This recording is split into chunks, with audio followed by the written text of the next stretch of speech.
The holiday season will be tough this year for a lot of the evacuees from Hadgraft Wilson Place. A lot of us are paying double and triple the rent that we were paying before, and several haven't found truly accessible housing. I think that the developers in the city should learn from our story and hopefully be more careful with future development. It's been 8 months since 85 tenants of Hadgraft Wilson Place were forced to leave their homes due to damage caused by the nearby construction of the UBCO tower. It was Easter and everybody was planning their Easter dinners, so it was very disheartening to be told to leave with a week's worth of clothes and pack a bag. We had to be out.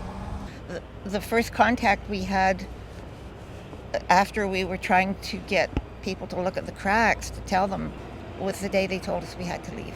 Yeah. That was the first we heard. And, Easter Sunday. And things were pretty serious by then. And so it's been hard. We were so happy in there for seniors to have a place where you could spend your last years. And we were such a community, we knew we would have support within and we could help others.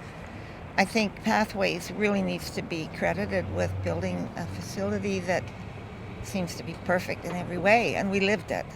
It works. While the tenants are now scattered across the central Okanagan, most paying double or triple their previous rent, they've managed to maintain a sense of community amongst themselves.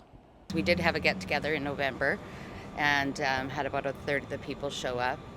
It was wonderful to see everyone, but it was also a reminder that we're not together anymore, and people aren't happy with their housing that they have, accessible housing. There just isn't enough of it in Kelowna, and we have 2 people still living in places that aren't accessible at all for them.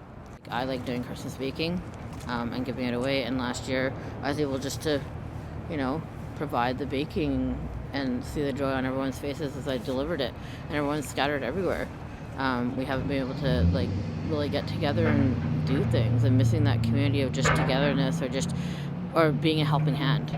Like if I need help with something or if I knew someone else needed help, we were all there for each other.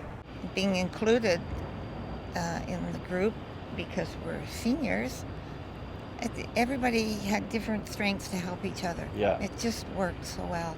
We became family. A lot of people in this building had no family. So it's an incredible feeling to know that someone's got your back. The tenants have no idea if they'll ever be able to come back home to Hadgraft Wilson Place, but they're holding out hope. I would like to be back at my home. It's hard going past here and watching the construction behind me continuing as we are scattered everywhere and I'm not in an accessible place. It's really hard because Bit of a bitter pill to we swallow. look at the building and we just want to come back. Is it acceptable for companies, for organizations that have deep pockets to let a nonprofit and 84 tenants suffer the losses on their own, the financial, emotional, everything? I just don't know if that's really acceptable.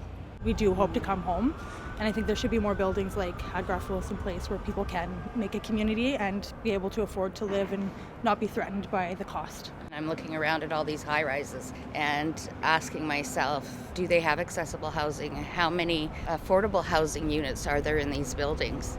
And I pretty much think the answer is not any. We had such a great project here that would work everywhere.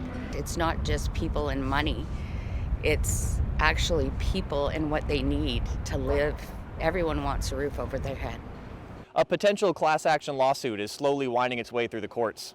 For Castnet News here in Kelowna, I'm Nick Johansson.